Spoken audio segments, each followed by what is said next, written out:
Ma'am Irene, hi. Hello po. Diyan ka lang, umupo ka lang dyan.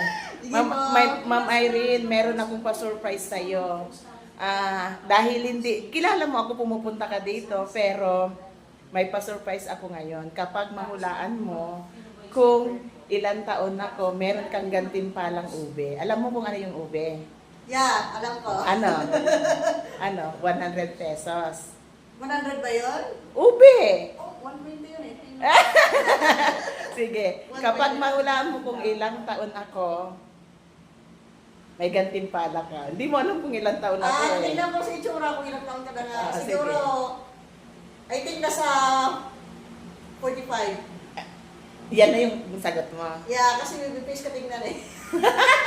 Baby face nga ba ako, mga Yeah. kapsat? Sabi niya 45.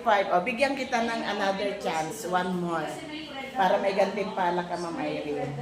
45, and the next na pumahula is 48. 48. Pinaka-final mo. 50. Wait lang. Ano yung pinaka-final mo para makamit mo ang gantimpala? Kanina sabi mo 45. Ngayon naman ay 48. Ano talaga sa kanila? Go! Sige, ano na lang, final is 50. 50. Pero yun sa tatlo dyan kung saan ang... Ay, hindi ma'am. hindi pala. Dapat isa ka. Pinaka-final mo. Ito na. Isa lang. Ito na.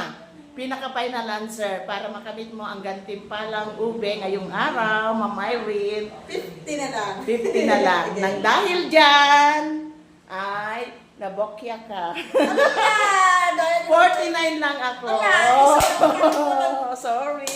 Isa ka sa Sayang. 50, 48 naman ako lang. Oo, sayang. Anyway, thank you.